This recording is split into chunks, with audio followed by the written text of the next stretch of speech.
உந்தன் நாமத்தை உயர்த்தட்டுமே. நீ பரிசுத்தர் பரிசுத்தர் பரிசுத்தர் எங்கள் பரலோக ராஜாவே. இந்த வானம் பூமி உள்ள யாவும் உந்தன் நாமத்தை உயர்த்தட்டுமே. பூமி அனைத்திலும் ஆமென். பூமி அனைத்திலும் உந்தன் மகிமை நிறைந்து வழிகின்றதே. ஆலயத்திலும் உந்தன் மகிமை அலை அலையாய் அசைகின்றதே. சொல்லுங்க. பூமி அனைத்திலும் உந்தன் மகிமை நிறைந்து வழிகின்றதே. ஆலயத்திலும் உந்தன் மகிமை அலை அலையாய் அசைகின்றதே. துதிகன மகிமைக்கு பாத்திர எல்லா புகழும் உமக்குத்தானே. துதிகன மகிமைக்கு பாத்திர எல்லா புகழும் உமக்குத்தானே. நீ பரிசுத்தர் பரிசுத்தர் பரிசுத்தர் எங்கள் பரலோக ராஜாவே. இந்த வானம் பூமி உள்ள யாவும் உந்தன் நாமத்தை உயர்த்தட்டுமே. நீ பரிசுத்தர் பரிசுத்தர் பரிசுத்தர் எங்கள் பரலோக ராஜாவே. தெய்வத்தின் வல்லமை, என் ஆண்டவருடைய மகிமை என் ஆலயத்தை மூடுவதாக. உந்தன் நாமத்தை உயர்த்தட்டுமே. கர்த்தரவர் நல்லவர் நல்லவர் நல்லவர் நல்லவர் நல்லவர் நல்லவர் நல்லவர் நல்லவர். பூமி அனைத்திலும் ஆண்டவருடைய மகிமை அது நிறைந்து வழிகிறதே. என் ஆலயத்தில் ஏசாயா தீர்க்கதரிசி கண்டது போல ஒரு மகிமை வஸ்திர தொங்கலாலே தேவாலயம் நிரம்பி இருந்தது. ஓ தேவாலயம் எங்கிலோ கர்த்தருடைய மகிமை இந்த மாதம் ஒரு மகிமையை காண்கிற ஒரு மாதமாய் மாறட்டும் ஆண்டவரே. சொல்லுங்க. என் தனிப்பட்ட வாழ்க்கையில, என் குடும்பத்தில், என் வேலை ஸ்தலத்தில் நான் எங்கெல்லாம் போறேனோ அப்பொழுது ஒரு மகிமை என்னை காப்பதாக, என்னை காக்கிற ஒரு மகிமை கடந்து வருவதாக. ஹல்லேலூயா. உம்மை நன்றியோடு நாங்கள் துதிக்கிற ஆண்டவரே. என் ஆலயத்தின் எல்லை எங்கிலோ கர்த்தருடைய மகிமை காவலாய் நிற்கட்ட ஆண்டவரே. என் ஆலயத்தின் எல்லை எங்கிலோ கர்த்தருடைய மகிமையானது காவல் காப்பதாக. மகிமையானவின் மேலெல்லாம் காவல் உண்டாயிருக்கும் என்று வார்த்தை சொல்லுகிறதே. உடைய மகிமை எங்களை மூடி கொள்ளட்ட ஆண்டவரே. உடைய மகிமை நாளில் நிரப்புங்கப்பா. என் சபை, என் ஜனங்கள், என்னுடைய குடும்பங்கள், என் தனிப்பட்ட வாழ்க்கை எல்லாவற்றிலும் ஒரு மகிமையை கர்த்தர் காணும்படி செய்யும்படியாக நாங்கள் வேண்டுகிறோம். உடைய பரிசுத்த நாம மாத்திரம் மகிமைப்படுவதாக. ஆமேன் ஆமேன். எடுத்து வாசிக்கலாம். ஏசாயாவின் தீர்க்க தரிசன புஸ்தகம், ஏசாயா 40வது அதிகாரம் 5ஆம் வசனத்திலே ஆண்டவர் நமக்கு கொடுக்கிற, சபைக்கு கொடுக்கிறதான இந்த ஒரு வாக்குத்தத்த வார்த்தை சொல்லுகிறது. கர்த்தரின் மகிமை வெளியரங்கமாகும், மாம்சமான யாவும் அதை ஏகமாய் காணும், கர்த்தரின் வாக்கு அதை உரைத்தது. ஹல்லேலூயா ஹல்லேலூயா. வனாந்தரத்தில் ஒரு சத்தம் உண்டாகி இந்த வார்த்தைகளை சொன்னது. ஓ கர்த்தரின் மகிமை வெளியரங்கமாகும், மாம்சமான யாவும் அதை காணும், கர்த்தரின் வாக்கு இதை உரைத்தது. ஹல்லேலூயா. கர்த்தருடைய வாக்குத்தத்தம் அது சொன்னது. அது கர்த்தருடைய தீர்க்க தரிசனம். வனாந்தரத்தில் கூப்பிடுகிற சத்தம் உண்டானதே. இன்னைக்கு சபைகளிலே இந்த சத்தம் உண்டாகிறது. கர்த்தருடைய மகிமை வெளியரங்கமாக போகிறது. கர்த்தருடைய ரட்சிப்பு எல்லாருக்கும் தேவன் வச்சிருக்கிறாரு. இன்னைக்கு கர்த்தருடைய மகிமையை கர்த்தர் இன்னைக்கு வெளியரங்கமாக்கி கர்த்தர் உயர்த்தி மேன்மைப்படுத்தி சபைகளை தேவ மகிமை நிரப்ப ஆரம்பிக்கிறது. ஹல்லேலூயா. இது கர்த்தருடைய பிள்ளைகள், புறஜாதிகள் யாவரும் காணும்படி கர்த்தர் உதவி செய்வார். எல்லா கைகளை உயர்த்தி, ஆண்டவரே என் வாழ்க்கையை மகிமை மூடி இருப்பதே, ஒரு மேகம் என் சபையை மூடி இருப்பதே. ஓ ஊழியக்காரர் மாத்திரமல்ல, விசுவாசிகள் மாத்திரமல்ல, ஆண்டவர் இந்த எல்லையில் இருக்கிற ஒவ்வொருவரும், இந்த சபையை பார்க்கிற ஒவ்வொருவரும் சொல்ல வேண்டும், அப்பா இந்த ஆலயத்தில் ஒரு மகிமையை தெய்வம் கட்டளையிட்டு இருக்கிறாரே. எங்க வாழ்க்கையில கர்த்தர் ஒரு மகிமையை கட்டளையிட்டு இருக்கிறார். மாம்சமான யாவுமே அதை கண்களினாலே காணும் என்று கர்த்தர் சொன்னாரே. ஓ, உம்முடைய மேக ஸ்தம்பம், அக்கினி ஸ்தம்பம் பிரதிச்சயமாய் தேவாலயத்தை, எங்கள் குடும்பங்களை, எங்கள் வாழ்க்கைகளை மூடுவதாக. கர்த்தருடைய நாமத்துக்கு மகிமை உண்டாகட்டும். கர்த்தாவே, நன்றியோடு நாங்கள் துதிக்கிறோம்பா. இந்த வாக்கின்படியே உமது மகிமை எங்கள் மத்தியிலே வாசம் பண்ணுவதாக. சொல்லுங்க, இந்த வார்த்தையை மட்டும் சொல்லும் பார்க்கலாம். உடைய மகிமை எங்கள் நடுவிலே வாசம் பண்ணட்டு ஆண்டவரே. உமது மகிமை எங்கள் நடுவிலே உலாவி வருவதாக. எங்களுக்குள்ள கர்த்தர் நீர் வாசம் பண்ணுவீராக. உம்முடைய பரிசுத்த நாமம் மகிமைப்படுவதாக. ஆமென், ஆமென், ஆமென். உட்காரலாம்.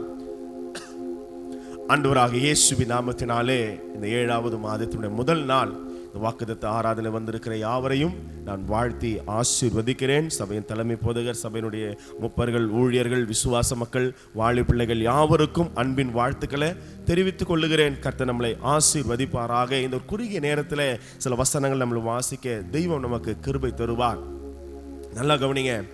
இந்த 7வது மாதம் இன்னைக்கு ஆண்டவர் விசேஷித்த ஒரு வசனத்தை நமக்கு தரார். என்ன அப்படின்னா, வசனம் சொல்லுகிறது, கர்த்தருக்கு வழியே ஆயத்தப்படுத்துங்கள். அவாந்தர வெளியிலே, 3ஆம் வசனத்திலிருந்து வாசிக்கும் போது, அவாந்தர வெளியிலே நம்முடைய தேவனுக்கு பாதையை செவ்வை பண்ணுங்கள். அப்போ ஒரு மகிமை வரப்போகுது அப்படின்னா, நல்ல நல்ல ஒரு ஆவியில் நல்லா கேளுங்க, ஒரு மகிமை ஆண்டவர் கொண்டு வர போறார்னா வழிகளை கர்த்தர் ஆயத்தப்படுத்திடுவார். ஹல்லேலூயா. அவாந்தர வெளி, பாலைவனங்கள், யாரும் நடந்து செல்லாத பூமிகளை கூட ஆண்டவர் பாதைகளை செவ்வை பண்ணுகிறவராய் இருக்கிறார். பள்ளமெல்லாம் உயர்த்தப்படுமா. ஹல்லேலூயா. பள்ளமெல்லாம் உயர்த்தப்படும். வசனம் சொல்லுகிறது, சகல மலையும், சகல மலைகளும் தடைகளும் குன்றுகளையும் கர்த்தர் தாழ்த்தி போடுவார். இதனுடைய ஆவிக்குரிய அர்த்தங்கள் நல்லா கவனிங்க. பள்ளமெல்லாம் உயர்த்தப்படும், சகல மலையும் குன்றுகளும் தாழ்த்தப்பட்டு கோணலானவைகள் என்ன பண்ணுமா, செவ்வையாகும்.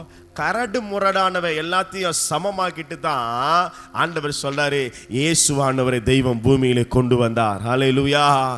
ராஜ்யங்களை கர்த்தர் மாற்றினார், ராஜாக்களை தெய்வம் மாற்றினார், ராஜ்யங்களை, ஆளுகைகளை தெய்வம் மாற்றி ஒரு யோவான் வனாந்தரத்திலே கூப்பிடுகின்ற சத்தமாய் கர்த்தருக்கு வழியை ஆயத்தப்படுத்துங்கள் என்று சொன்னார். அப்போ ஒரு மகிமை வரப்போகுதுன்னா என் வாழ்க்கையில எல்லாமே சரியாக போகுதுன்னு அர்த்தம். ஹல்லேலூயா. எல்லாம் சரியானதான் ஒரு மகிமையை கர்த்தர் கொண்டு வருவார். அப்ப கர்த்தருடைய மகிமை வெளியரங்கமாய் எல்லாருக்கும் பிரதிச்சயமாகும்படி என் வாழ்க்கையில இருக்கிற தடைகள், நான் அனுபவித்து வருகிற வேதனைகள், என் வாழ்க்கையில் இருக்கிற மலைகள், குன்றுகள், பள்ளத்தாக்குகள், இது எல்லாவற்றையும் கர்த்தர் சமபூமியாய் மாற்ற போகிறார். ஹல்லேலூயா. ஹல்லேலூயா. பெரிய பர்வதமே நீ எம்மாத்திரம், செருபாபேலு முன்பதாக நீ. அப்போ கர்த்தர் ஒரு மகிமை ஆலயத்தை கொண்டு வரார் அப்படின்னா அப்போ சமபூமி ஆக்கிடுவார். அப்போ சொல்லுங்களேன், என் வாழ்க்கையில கர்த்தர் எல்லா தடைகளையும் மாற்ற வல்லவராய் இருக்கிறார். சில பிரச்சனைகள், சில போராட்டங்கள் மலையளவாய் தோன்றும். ஆண்டவரே இவ்வளோ பிரச்சனையா இருக்குதே, ஆண்டவரே இவ்வளோ போராட்டமாகுதே. ஆனால் கர்த்தருடைய மகிமை உங்கள் வாழ்க்கையில வருவதற்கான ஒரு அடையாளம் என்னன்னா, கர்த்தர் எல்லாவற்றையும் செவ்வையாக்கிடுவார். ஹல்லேலூயா. கர்த்தர் எல்லாவற்றையும் ஆண்டவர் சமமாக்கி போடுவார். இந்த வாக்குத்தத்த வார்த்தை சொல்லுகிறது, கர்த்தரின் மகிமை வெளியரங்கமாகும். அதாவது கர்த்தருடைய ரட்சிப்பு எல்லாருக்கும் கடந்து வருகிறது. யோவான் அதை தான் சொல்றாரு, தேவனுடைய மீட்பு, தேவனுடைய ரட்சிப்பு, கர்த்தர் தம்முடைய நாமத்தை எல்லார் மத்தியிலும் ஆண்டவர் மகிமைப்படுத்துகிறவராய் இருக்கிறார். வசனம் சொல்லுகிறது, அதை எல்லாருடைய கண்களும் அதை காணும்படி கர்த்தர் செய்கிறார். எல்லாருடைய கண்ணும் அதை பார்க்கும். அப்போ இந்த மாதத்தில் நம்முடைய சபையில கர்த்தர் உலாவி வருவதை நம்முடைய கண்கள் காணும்படி கர்த்தர் செய்வார். நம்முடைய தனிப்பட்ட வாழ்க்கை, நம்முடைய குடும்பம், நம்முடைய சபையில, இன்னைக்கு சபைகளுக்கு நம்முடைய வாழ்க்கையில தேவையான ஒரே ஒரு காரியம் கர்த்தருடைய மகிமை மாத்திரமே. தேவனுடைய மகிமை தான். நேற்று ராத்திரி அநேக நேரங்கள் கர்த்தருடைய சமூகத்தில் உட்கார்ந்துருக்கும் போது மோசேயை தியானிக்கிறேன். மோசேவுக்கு எல்லாமே ஆண்டவர் செய்யறேன்னு சொல்றாரு. ஆனா மோசே வாஞ்சித்த ஒரே ஒரு காரியம், உம்முடைய மகிமையை நான் காண வேண்டுமப்பா. யாத்திராகமத்தின் புஸ்தகம் 34ஆம் அதிகாரத்தில் ஒரு வார்த்தை அவர் சொல்லுகிறார். 9ஆம் வசனத்தை வாசிக்கலாமா? 34ஆம் அதிகாரம் 9ஆம் வசனத்தில், ஆண்டவரே உம்முடைய கண்களில் எனக்கு கிருபை கிடைத்ததான். அதுக்கு முன்பாக எல்லா மகிமை ஆண்டவர் காண செய்கிறார். எங்கள் நடுவில் ஆண்டவர் என்ன கேட்கிறாரு? எங்கள் நடுவில் ஆண்டவர், எங்கள் நடுவில் ஆண்டவர்.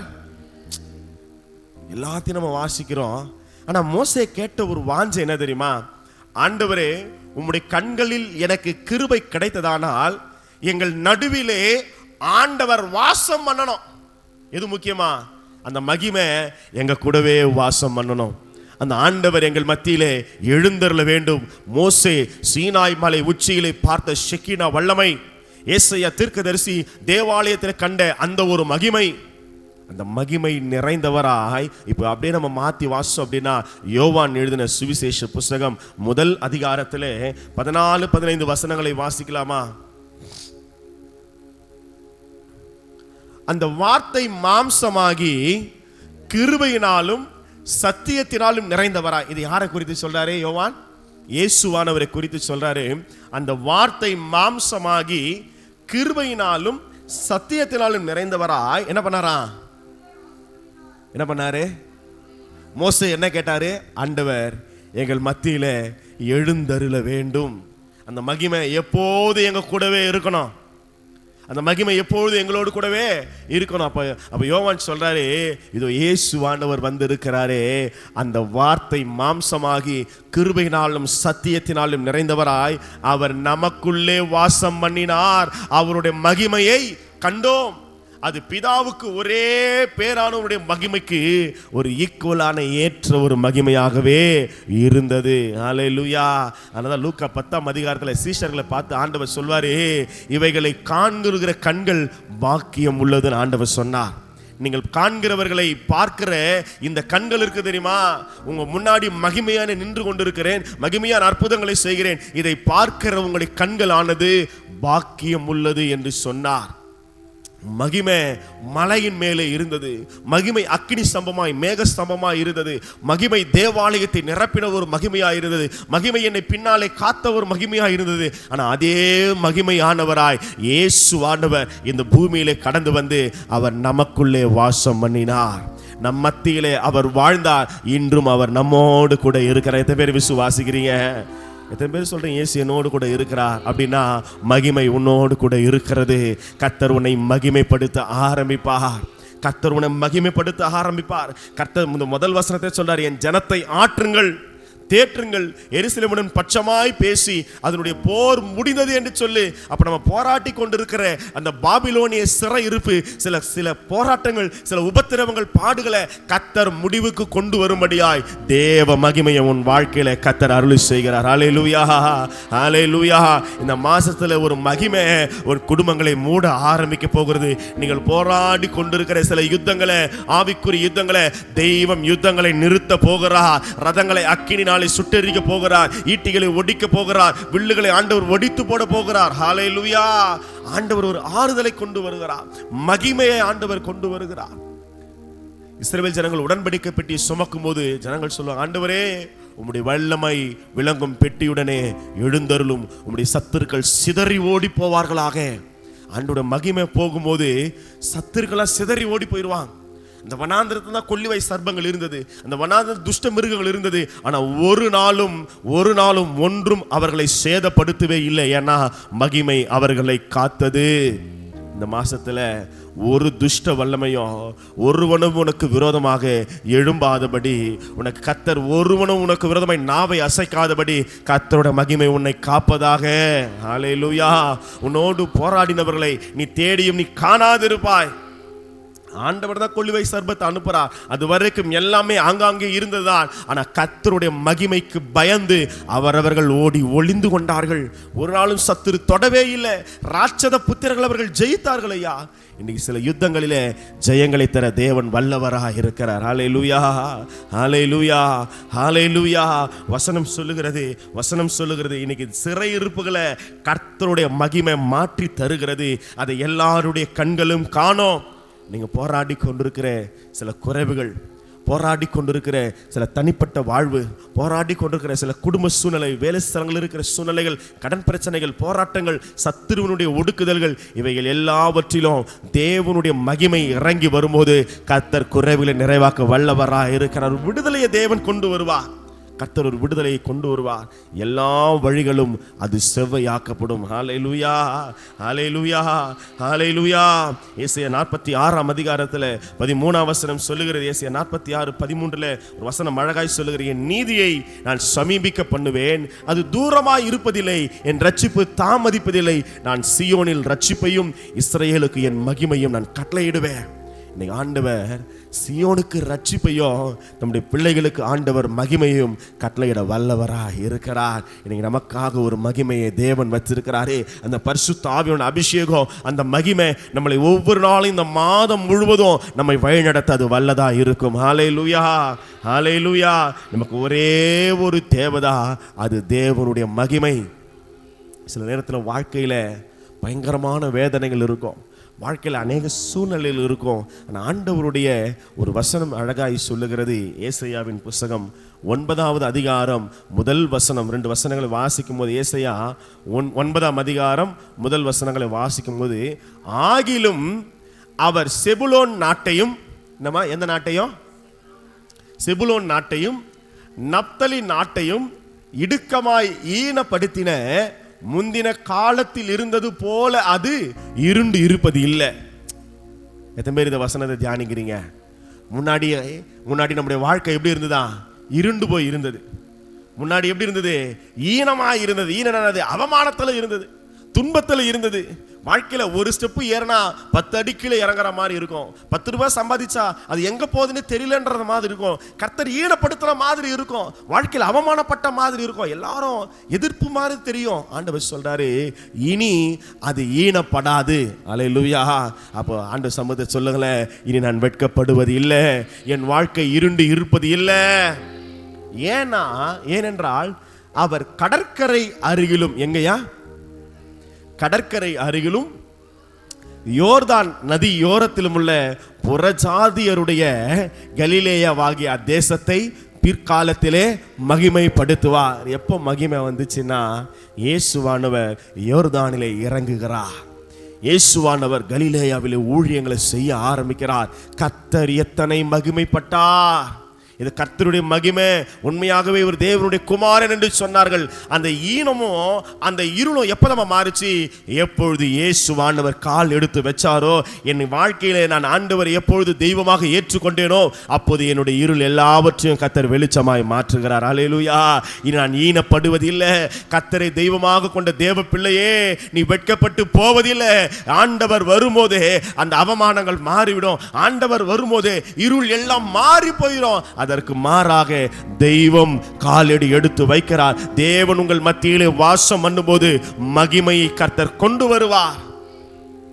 ஆண்டவர் இந்த கலிலேயா கடல் ஓரமாய் ஊழியங்களை செய்தார். நாடுகளில் திரிந்து சுற்றி திரிந்து ஊழியங்களை செய்தார். இருளில் இருக்கிற ஜனங்கள் பெரிய வெளிச்சத்தை கண்டார்கள். மரண இருளின் தேசத்தில் குடியிருக்கிறவர் மேலே வெளிச்சம், அதாவது மகிமை பிரகாசித்தது. எழும்பி பிரகாசி, உன் ஒளி வந்தது. கர்த்தருடைய மகிமை உன்மேல் உதித்தது. அல்லேலூயா. இந்த கலிலேய நாடுலாம் இந்த ஒரே ஒரு வாக்குத்தத்தத்தை பிடிச்சிட்டு அப்படியே உட்கார்ந்து கொண்டு இருக்கிறது. ஆண்டவரே, நான் ஈனப்பட்டு இருக்கிறேன், நான் வாழ்க்கையில் அவமானப்பட்டு இருக்கிறேன், எல்லாருடைய நிந்தனைகளுக்கும் பாடுகளுக்கும் நான் அவமானப்படுத்தி ஆண்டவரே புறஜாதியா நின்று கொண்டு இருக்கிறேனப்பா. என்றைக்கு என் வாழ்க்கையில இருள் மாறும், எப்பொழுது எனக்கு ஒரு மகிமை கடந்து வரும்? கர்த்தருக்கு வழியை ஆயத்தப்படுத்துங்கள். ஆண்டவர் கால் எடுத்து வைக்கிறார், ஊழியங்களை செய்தார். இயேசுவானவர் நமக்குள்ளாய் வாசம் பண்ணினார். என் ஆண்டவர் எங்கள் நடுவிலே எழுந்தருள வேண்டும் என்று மோசே கேட்டாரே, அந்த மகிமையின் ரூபமாய் பிதாவுக்கு ஏற்ற ஒரு மகிமை உடையவராய் ஆண்டவராகிய இயேசு அந்த புற ஜாதியராகிய அந்த நாடுகளை கர்த்தர் மகிமைப்படுத்தினார். இயேசு என் வாழ்க்கையில வந்துட்டா எல்லாமே மாறிடும். என் சபைக்கு தேவை கர்த்தராகிய இயேசு கிறிஸ்துவினுடைய மகிமை, பரிசுத்தாவினுடைய வல்லமை. இன்னைக்கு தேவனுடைய மகிமை என் சபைக்கு வந்தாலே போதுமப்பா. என்னோடு இயேசு இருந்தா போதும். நான் இருளான என் வாழ்க்கை, என் குறைவுகள், என் பலவீனங்கள் எல்லாமே மாறி போயிடும். ஹல்லேலூயா, ஹல்லேலூயா, ஹல்லேலூயா. இன்னைக்கு உங்க தனிப்பட்ட வாழ்க்கையில இயேசு உன்னோடு கூட வர ஆரம்பிக்க போகிறார். அல்லேலூயா. உங்க குடும்பத்துல நீங்கள் ஈனப்பட்டு இருக்கிற உங்க வாழ்க்கையை, அவமானப்பட்டு இருக்கிற உங்கள் வாழ்க்கையை கர்த்தர் இன்னைக்கு மாற்ற காலடி எடுத்து வைக்கிறார். தேவன் பிரவேசிக்க ஆரம்பிக்கிறார். தேவன் வாசம் பண்ண ஆரம்பிக்கிறார். ஆண்டவர் எழுந்தருளும் போது அந்த இருள் எல்லாம் மாறி போயிடும். நீ ஈனப்படுவதில்லை, மாறாக கர்த்தர் உன்னை மகிமைப்படுத்த வல்லவராய் இருக்கிறார். அல்லேலூயா. தேவாலயத்தில் ஏசாயா தீர்க்கதரிசி பார்க்கிற 6ஆம் அதிகாரத்தில் கர்த்தருடைய மகிமையினாலே சபையானது நிரம்ப ஆரம்பித்தது. இந்த 7ஆம் மாதம் இந்த 9ஆம் தேதியில சபையினுடைய இந்த புதிய ஆலயத்தை இந்த ரோட்ல இந்த இடத்துல கட்டின இந்த 9வது வருஷத்தை நம்ம ஆசரிக்க போகிறோம். கர்த்தர் எத்தனை நல்லவராய் இருக்கிறார். இன்னைக்கு தேவனுடைய மகிமை என் ஆலயத்தை நிரப்புவதாக. என் சபைக்கு தேவையெல்லாம் ஒரு மகிமை. சபையில கால் எடுத்து வைக்கிற ஒவ்வொரு ஜனங்களும் கர்த்தர் தம்மோடு பிரதிட்சயமா பேசுவதை பார்க்கணும். ஆராதனை வேளையில தேவனுடைய மகிமையை உணரும். செய்தியின் வேளையில கர்த்தர் முகமுகமாய் பேசுவதை ஜனங்கள் உணர்ந்தாலே ஒரு பெரிய ஒரு வெற்றி தான். சபை வளர ஆரம்பிக்கும். ஹல்லேலூயா. உங்க வாழ்க்கையை கர்த்தர் ஆசீர்வதிக்க ஆரம்பிப்பார். ஒண்ணே கேளுங்க, மோசேயினுடைய வாஞ்சையை போல உங்களுடைய மகிமையை நாம் பார்க்கணும்பா. இந்த ஆலயத்தில் என்னாலும் ஒரு மகிமை, என்னாலும் ஒரு அக்கினி, என்னோடு கூட கர்த்தர் இருப்பதை நாங்கள் பார்க்கணும்ப்பா. எல்லாரும் நாங்கள் பார்க்கணும். ஒரு வசனத்தை நான் சொல்லி நான் முடிக்கிறேன். 45வது ஏசாயாவின் புஸ்தகத்தில் ஒரு வசனம் சொல்லுகிறது. 14ஆம் வசனத்தில், எகிப்தின் சம்பாத்தியமும் எத்தியோப்பியாவின் வர்த்தக லாபமும் நெடிய ஆட்களாகிய சபையரின் வர்த்தகலாகமும் உன்னிடத்திற்கு தாண்டி வந்து உன்னுடையதா மாறும். எத்தனை பேர் விசுவாசிக்கிறீங்க? அல்லேலூயா. கர்த்தர் இந்த மாதத்தில் என்னை ஆசீர்வதிக்க போகிறார். அவர்கள் உன் பின்னே சென்று விலங்கிடப்பட்டு நடந்து வந்து உன்னுடனே மாத்திரம் தேவன் இருக்கிறார். உன் கூட தான் ஆண்டவர் இருக்கிறார். இது அநேக நாவுகளை கர்த்தர் இந்த மாதத்தில் சொல்லும்படி செய்வார். ஹல்லேலூயா. உன்னுடனே மாத்திரம் தேவன் இருக்கிறார் என்றும் அவரை அல்லாமல் வேறு தேவன் இல்லை என்றும் சொல்லி உன்னை பணிந்து கொண்டு உன்னை நோக்கி விண்ணப்பம் பண்ணுவார் என்று கர்த்தர் சொல்லுகிறார். ஹல்லேலூயா. இந்த வசனத்தை உறுதியா பிடிச்சு கொள்ளுங்க. உன்னோடு மாத்திரம் கர்த்தர் இருக்கிறார். துரத்தப்பட்ட ஒரு ஈசாக்கு தான் அந்த ராஜா தேடி வந்து சொல்றார், நிச்சயமாகவே கர்த்தர் உன்னோடு கூட இருக்கிறார். யோசேப்பு விற்கப்பட்ட ஒரு மனிதன் தான். கர்த்தர் தேவருடைய ஆவி உன் நடுவில் இருக்கிறது, உன்னோடு கூட இருக்கிறது. எப்தா துரத்தப்பட்டவன் தான். கர்த்தர் உன்னோடு கூட இருக்கிறார். கர்த்தர் நம்மோடு கூட இருக்கிறார்னா கர்த்தர் நம்மளை ஆசீர்வதிக்க ஆரம்பிப்பார். ஜாதிகள் நமக்கு முன்பாக கர்த்தர் முடங்க பண்ணுவார். ஹல்லேலூயா. நாவுகள் அறிக்கை பண்ணும், கர்த்தர் உன்னோடு கூட இருக்கிறார். கர்த்தர் உன்னோடு கூட இருக்கிறார். அவரோட மகிமை நமக்குள்ள வாசம் பண்ணி கொண்டிருக்கிறது. அப்போ ஆண்டவர் சொல்றாரு, எழுந்தருளும் போது, நான் போறேன்னு கவலைப்படாதீங்கப்பா, நான் வேறொரு தேற்றரவாளனை உனக்கு நான் அனுப்புவேன். நான் ஒரு தேற்றரவாளன், என்னை போலவே வேறொரு தேற்றரவாளன் பரிசுத்த ஆவியானவர். நான் இங்கிருந்து போயிருவேன், ஆனா உன்னை விட்டு நீங்காத ஒரு தேற்றரவாளன், உன்னை விட்டு நீங்காத ஒரு மகிமை, அது உனக்குள்ளே வாசம் பண்ணுகிற ஒரு மகிமையை நான் கட்டளையிட்டு இருக்கிறேன். ஹல்லேலூயா. ஆகலாம் பரிசுத்த ஆவியை பெற்றிருக்கிற மகிமையை நாம் சுமந்து கொண்டிருக்கிறோம். நம்ம தான் தேவனுடைய ஆலயம். ஏன் ஆண்டவர் சொன்னா தெரியுமா? இந்த ஆலயத்தில் கர்த்தரோட மகிமை நாம் சுமந்து கொண்டு இருக்கிறோம். நாம் போகிற இடமெல்லாம் கர்த்தர் காரியங்களை வாய்க்க செய்வார். அல்லேலூயா. உன் கையிட்டு செய்கிற எல்லா காரியங்களை கர்த்தர் ஆசீர்வதிக்க ஆரம்பிப்பார். நீ போகிற இடமெல்லாம் இருளை கர்த்தர் வெளிச்சமாக்குவா. நீங்க தான் தேவனுடைய ஆலயம். எங்கே மகிமை இருக்கிறதோ அங்கே ஒரு பரிசுத்த காவல். எங்கே மகிமை இருக்கிறதோ அங்கதான் தேவ ஆலயம். கர்த்தர் தேவ ஜனங்களை மகிமைப்படுத்த ஆரம்பிப்பார். இன்னைக்கு வாழ்க்கையில ஈனப்பட்டு இருக்கிறாயா? வாழ்க்கையில சிறுமை அனுபவித்து இருக்கிறாயா? இருளான வாழ்க்கையில வாழ்ந்து கொண்டு இருக்கிறாயா? இந்த மாசத்துல நீங்க ஜெபிக்க போகிற ஒரே ஒரு ஜெபம், இன்னைக்கு மகிமை என் வாழ்க்கையில கடந்து வரட்டும். மகிமை தேவ சபையை மூடுவதாக எங்கள் கண்கள் கர்த்தர் வல்லமையை பார்க்கணும்பா. நான் வல்லமையும் மகிமையும் தேவ ஆலயத்தில் நான் கண்டேன்னு தாவீது சொல்றாரு. என் கண்கள் உம்முடைய மகிமையை பார்க்கணும். அந்த மகிமையை பார்த்து கொண்டு இருந்தாலே போதும். கர்த்தர் எல்லாவற்றையும் நம்முடைய வாழ்க்கையில வாய்க்க செய்ய வல்லவராய் இருக்கிறார். வசனம் சொல்லுகிறது, கர்த்தரின் மகிமை வெளியரங்கமாகும், மாம்சமான யாவும் அதை காணும், கர்த்தரின் வாக்கு அதை உரைத்தது. இது தீர்க்க தரிசனமா வாக்குத்தத்தமா வச்சு ஜெபம் பண்ணுங்க. தேவ மகிமை உங்களை எல்லா ஈனமான வாழ்க்கைகள், இருளான வாழ்க்கைகள், யுத்தங்கள் நிறைந்த வாழ்க்கைகள், இது எல்லாவற்றையும் மாற்றி கர்த்தர் உங்களை மகிமைப்படுத்த ஆரம்பிப்பார். கர்த்தர் உங்களை ஆசீர்வதிப்பாராக. எல்லாம் முழங்கால் படிடலாம். ஆண்டவரே, உம்மை நன்றியோடு நாங்கள் துதிக்கிறோம், ஸ்தோத்திரிக்கிறோம்ப்பா. இந்த 7வது மாதம் எங்கள் திருச்சபை ஆண்டவர் மகிமை அடைகிற ஒரு மாதம். சொல்லுங்களேன், இந்த 7வது மாதம் என் தனிப்பட்ட வாழ்வு தேவ மகிமையை ஒரு காண்கிற மாதம். இந்த 7வது மாதம் என் கையின் பிரயாசங்கள் எல்லாவற்றிலும் தேவன் ஒரு மகிமையை கொண்டு வருகிற ஒரு மாதம். இது வரைக்கும் உயர்ந்த மலைகள் தடையா நிற்கலாம், பள்ளத்தாக்குகள் நிறைந்ததா இருக்கலாம், யுத்தங்கள் வந்திருக்கலாம். இன்னைக்கு ஆண்டவர் சொல்றாரு, யுத்தம் முடிந்தது. சில யுத்தங்களை கர்த்தர் முடிவுக்கு கொண்டு வராரு இந்த மாதத்துல. சில போரை கர்த்தர் முடிவுக்கு கொண்டு வராரு. என் ஜனத்தை ஆற்றுங்கள் தேற்றுங்கள் என்று சொன்னாரு. இன்னைக்கு தேவ சமாதானம், தேவனுடைய ஆறுதல் உங்கள் வாழ்க்கையில் இறங்கி வருகிறது. கர்த்தர் அவர் நன்மையே செய்கிறவர். உன் எல்லா குறைவில தேவனுடைய மகிமை இறங்கி வரும். காணா ஒரு திருமணத்துல குறைவு பட்டது, ஒரு அவமானம். ஐயோ நான் ஈனப்பட்டுருவேனோ, நான் அவமானப்பட்டுருவேனோ. மகிமை நிறைந்த இயேசுவானவர் கால் எடுத்து வைத்தார். வெறுமையான பாத்திரங்கள் தண்ணீரினாலே நிரம்பினது. வெறுமையான தண்ணீர் ருசி மிகுந்ததாய் மாறினது. இன்று ஒன்றுமே இல்லாத என் வாழ்க்கையின் சூழலிலே அந்த மகிமையின் தேவன் நிறைவாய் நடத்த வல்லவராய் இருக்கிறார். சொல்லுங்கப்பா, உம்முடைய மகிமை என் குடும்பத்துல இறங்கி வரட்டும் ஆண்டவரே. உமது கரமே என்னை தொடட்டும் அப்பா. நீ எங்களுக்குள்ள வாசம் பண்ணுங்க ஆண்டவரே. நீ என்னோடு கூட இருங்கப்பா. என்னை மகிமைப்படுத்துங்க ஆண்டவரே. என்னை மகிமைப்படுத்துங்கப்பா. எங்களை மகிமைப்படுத்துங்க ஆண்டவரே. உம்முடைய மகிமை நாங்கள் பார்க்க ஆண்டவரே. கர்த்தர் எனக்கு இதை செய்தார், என்னோடு தெய்வம் இருக்கிறார் என்பதை என் சத்துருக்கள் எல்லாரும் பார்க்கணும் ஆண்டவரே. கர்த்தர் எங்களுக்கு கிருபை தருவீராக. எங்களை ஆறுதல் படுத்த, யுத்தங்களை முடிவுக்கு கொண்டு வாங்க.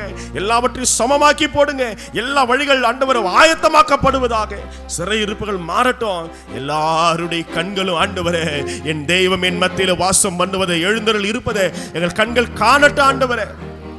அப்பா, ஈனப்பட்டு வெட்கத்தில் அவமானத்தில் கண்ணீரின் மத்தியில எப்பொழுது பொழுது விடியும் என்று பார்த்து கொண்டிருக்கிற தேவ பிள்ளைகளுக்கு ஒரு மகிமை, ஒரு வெளிச்சம் இறங்கி வருவதாக. எல்லா இருள்கள் மாறுவதாக, சந்தேகங்கள் மாறுவதாக, பயங்கள் கலக்கங்கள் மாறுவதாக, வியாதிகள் சூழ்நிலைகள் மாறுவதாக. இயேசுவின் நாமத்தினாலே ஒரு அக்கினி ஒவ்வொருவரையும் தொடுவதாக நாங்கள் ஆசீர்வதிக்கிறோம். அது மகிமை வெளியரங்கமாகட்டும் ஆண்டவரே. ஓ இயேசுவானவருடைய மகிமை எங்களை நிரப்பட்டோம். கர்த்தர் கிருபை தந்து நடத்துவீராக. இந்த 7வது மாதம் நாங்கள் மகிமையை, ஆண்டவர் மகிமையை காண்கிற ஒரு மாதமாய், மகிமைக்குள்ள வாசம் பண்ணுகிற ஒரு மாதமாய் காணப்படட்டும். உம்முடைய பரிசுத்த நாம மாத்திரம் மகிமைப்படுவதாக. ஆமென், ஆமென், ஆமென். வாக்குத்தத்தம் சொல்லுகிறது, கர்த்தரின் மகிமை வெளியரங்கமாகும், மாம்சமான யாவும் அதை காண. கர்த்தருடைய வாக்கு அதை உரித்தது. ஹல்லேலூயா. இன்னைக்கு கர்த்தர் இந்த மாதத்துல மகிமை அடைய செய்வார். நீ இனி ஈனைப்பட்டிருப்பதில்லை, நீங்கள் இனி ஈனப்பட்டிருப்பதில்லை. அநேகர் பார்வைக்கு நீங்கள் அற்பமாக இருந்திருக்கலாம். இன்னைக்கு கர்த்தர் உங்களை மகிமைப்படுத்த வல்லவரார். எந்த இடத்துல நீ துரத்தப்பட்டாயோ, எந்த இடத்துல அவமானத்தோடு நின்னாயோ, எந்த இடத்துல அசிங்கப்பட்ட அநேகர் பார்வைக்கு முன்பதாக நீ ஒரு அவமான சின்னமா இருந்தாயோ, ஐயோ நான் வெட்கத்தில் விழுந்துருவன இல்லப்பா. கர்த்தர் உன்னை மகிமையாய் ஆண்டவர் வைப்பார். கர்த்தர் உன்னை மேன்மைப்படுத்துவார். கர்த்தர் உங்களை ஆசீர்வதிப்பாராக. ஆமே. நீங்க தேவ மகிமையின் பாத்திரமாய் நம்ம மாறிடணும். கர்த்தர் சமூகத்தில் உங்களுடைய மகிமையை நான் காண வேண்டும். ஜெபம் பண்ணுங்க. தேவன் அற்புதங்களையே செய்வாராக. ஆமென், ஆமென்.